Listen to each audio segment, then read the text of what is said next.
Thank you so much, Sean, and welcome back, everyone, to the Caster's Desk, where I'm going to be talking about the hourly update. Everyone, we've had about 20 minutes into the first heat. 200 goblins have been played, and aerial attacks are a must. To get a little bit more into that, we have a new Chief Pat up joining us here as a caster. Of course, Galadon, you guys have already met him. Now, what does that mean, guys? What does aerial attacks are a must? Well, first of all, it's a pleasure to be on the desk with you, as well as my dad, Galadon, over here. And aerial attacks have been super strong. Not only has the Lava Hound been seeing an explosion of play recently, but Inferno Dragons, Minion Hordes, Minions. I'm excited to see what's been coming in the air. And the Mega Minion, too, works well with air decks and with ground decks. Great support unit, takes out a lot of big tanks. So maybe for the players that are trying to become a pro status like you guys, what is the best counter for that then with the Lava Hound? It's all about destroying the support units. So whether it's the Mega Minion, the Minions, you need to make sure you have a card that can take care of those, because the Lava Hound by itself really doesn't do that much damage. So take out those backline troops with the Lightning spell, with different types of spells, your own Mega Minion, and you should be able to have success. Exactly. Do you agree? Absolutely. It's definitely better. There's a lot of ways to counter the Lava Hound easily, but it is countering the cards that come in behind that really make the key. Well, we're going to be taking a look at 3 games, everyone, and I believe we have the first game loading up right now. And of course, your 2 casters right here will be taking that over.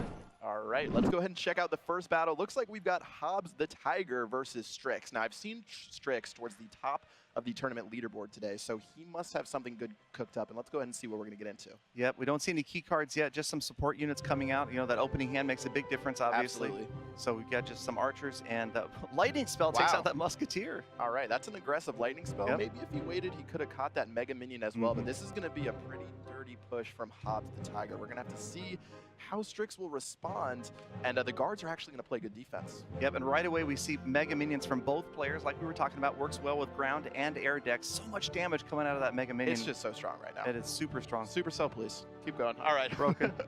Let's go and continue onward. That was actually a really good defensive push. I know Strix was so far down from Elixir after that Lightning spell, but he managed to still make it work. So we haven't seen exactly what Strix's win condition is yet with those 3 cards that are still missing. So I expect a tank to come out sometime soon. Maybe the Royal Giant, now that we've seen that Furnace. Yep, now we see the Bowler in support of the Giant, and then the defensive Tombstone down, and we've got a Furnace strolling out. Fire Spirits down the left-hand lane. There's a log. Yeah, the log's super cool, especially against the Tombstone. If you can Tombstone the log and kill it, it actually makes it so it kills the skeletons as well from the backdrop. It's super fun to see this meta, by the way. There's so many different types of decks that people are able to play right now. The Giant Bowler, you've got the Royal GG Furnace, Royal Giant, you've got the Lava Hound, the Golem, the Graveyard. There's so many cards right now. It's definitely no P.E.K.K.A. Double Prince ban right now. It's great to see. It's great to see such a variety, and this is what we were talking about with Hyphonics earlier, seeing more varieties of cards and these combinations like this. You get air and ground units working well together.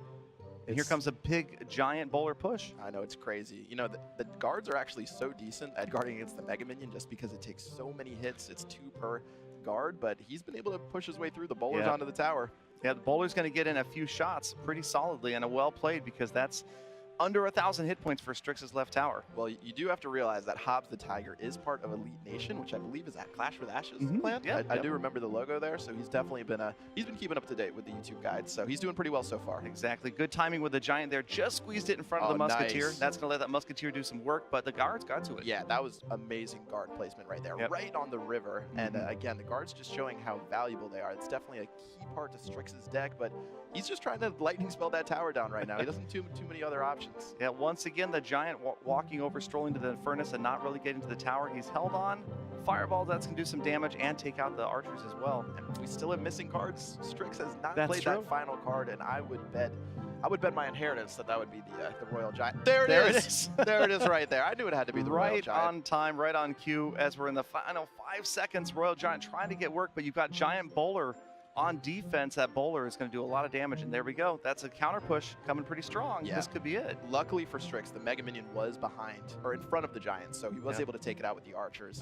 There. Take a look right now. He's so desperate right now. Last second Furnace right out in front, but it's only going to temporarily prolong the pain. Man. Giant's going to pound on that tower. Here it comes. Giant, even with all of those nerfs, still doing work. The Musketeer's going to get knocked 57. back. The Fireball, arrows. And the arrows will do it. That's it, man. Hope's the Tiger. That was a great game. Fireball, Zap, and arrows. This guy had spells everywhere. Yeah, that was a lot of direct damage like that. A little bit dirty, like you're saying. Some players don't like to see that, but it got the win. That's what counts. That's what counts. Absolutely. Well, we've seen Strix all day at the top of the leaderboard, so definitely a good win from a Hobbs the Tiger.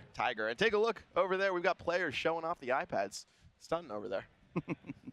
So is there anything you guys want to see in these decks that we haven't seen yet? Is there a card that you think has been a little like under the light? Okay, so underrated cards. Well, one card that I love seeing played is the Graveyard. It's the newest card in Clash Royale. Yep. I stole it from you. The Graveyard is just so much fun. Watching your opponent's face when it just starts spawning all over the place, not having a counter. I'd love to see the Graveyard. Exactly. I mean, there's great ways to counter the Graveyard spell. Minions and the Minion Horde are great, but if you're not ready for it, it's just disastrous. Yep. Well, maybe we'll be seeing. Oh, I'm sorry. It's great on defense too.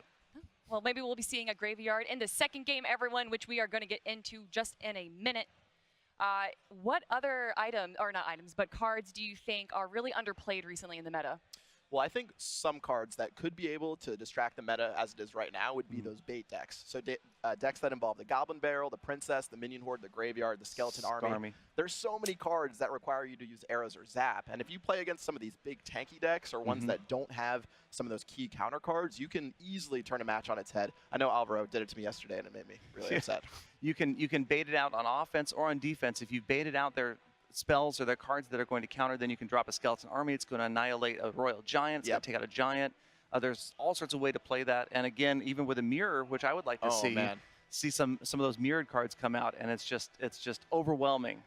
Well, I think we actually have game 2 ready to go, everyone. It is Clyde versus Tony. Clyde is on the top side red, and Tony is blue on the bottom side. All right. Let's go and check out battle number 2, Clyde against Tony. Now, Clyde could be, I know for the Super Magical Cup, there's someone named Clyde. Could be him. I've heard that he's a good player. Haven't had a chance to review any of his matches. But again, we see a Furnace right off the bat, and that just smells like a Royal Giant. Just taken out, just neutralized by the Tombstone. You see a lot of that. Neither one of those defensive cards are really able to make much headway. Right. Obviously, the Furnace, ideally, you're going to try to drizzle one Fire Spirit at a time onto that tower. And with the Log taking out the Tombstone again. Ooh. There goes the Golem. Now, keep in mind with the Furnace and the Tombstone dies much quicker than the Furnace. It has much less of a lifespan. So usually the Furnace, even though it seems like it gets countered hard by the Tombstone, it's able to sort of hang in there and outlast. But there goes the Mortar from Tony. We missed a beautiful lightning spell from Tony earlier. Just eradicated that Mega Minion instantly. That was beautiful. Got the well played out of Clyde. But the Mortar didn't last long. Oh, man. When that Mortar got played, I think I heard Molt in the background. So we'll see. We'll check on him a little bit later when I hop off the desk. But, yeah, you're 100% correct about that lightning spell. We talked about how to beat those aerial decks and taking out the support units. That's exactly what he did. He lightning down so much right there and took the Mega Minion out just like that.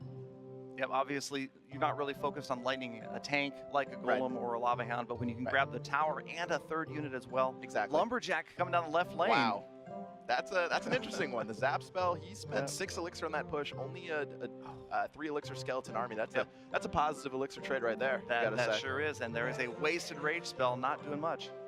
Well, let's see how Tony sets up for this. So, obviously, Galadon, I don't know about you. I'm not a Siege expert. I've never said I was. I've definitely made a little bit of a ripple to the community with my outspokenness about Siege, but as it is right now, it seems fairly balanced. The Mortar is going to get one hit off, and I've heard from players that all they're looking for is at least one hit with the Mortar, which you got right there.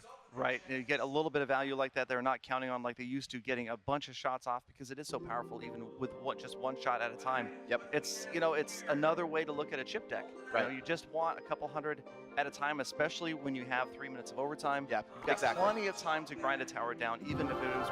Exactly. Yeah, I was going to mention that we are playing on the friendly battle and tournament format where it's 3 minutes of overtime. So decks that might not normally be able to pick up that win before overtime ends, right here, it's gonna be a-okay. All right, lightning spell is going down, not able to kill that Lumberjack. It's gonna go ahead and hang in there. He's got a lot of stuff coming inside of the map. Looks like Tony's gonna have to watch out. That clutch lightning spell took out the Musketeer. Mega Minion got in there, got a couple shots on the tower. Golem is going to get there. Oh, man. Maybe as Golemites, but that tower's in trouble. That new Golem explosion, he actually missed it, but the Golem now kills minions when it explodes. So luckily the Minion Horde missed, but just like that, the tower's going down, and Clyde is going to pick up a 1 crown to 0 victory. That was tight. 4 seconds left. That last Golemite got that last shot in. Tower goes down. Yeah, Tony kept trying to set up that Mortar. He was chipping, but you noticed the game flip on its head when it went to double elixir. Such an expensive deck, he was able to finally pull it out. I actually want to talk about the shift of the meta going into that double elixir. How does the game change? Yeah, it's really good for expensive decks. So depending on the deck you're playing, I play Lava Hound decks. So the moment I can get that 7 elixir Lava Hound down and then follow up with a lightning spell with an Inferno Dragon, it really helps those decks. And you could see how that affected Tony. A lot of players will hold a surprise card like maybe a Three Musketeers, Right. Golem, Royal Giant, and they'll save it for that final minute because they're able to play it. They're able not to end up too far behind that they won't be at too much of a disadvantage. Right. Well, we've already seen a lot of exciting games, and we have the third and final one for this segment, everyone. I believe we're going to have that come up very soon. I mean, why haven't we seen more Mortar? Oh, man. Well, first of all, the last event we had, someone got hit by a party popper when they played the Mortar, so we'll keep that in mind with Steroidy. But Good point. I think it's a risky deck, especially when you run against like a Royal Giant. That's an instant counter. You might as well just close the iPad out and get ready for the next match. There's some distinct counters to the Royal Giant that makes it, or to the Mortar, which makes it hard to play.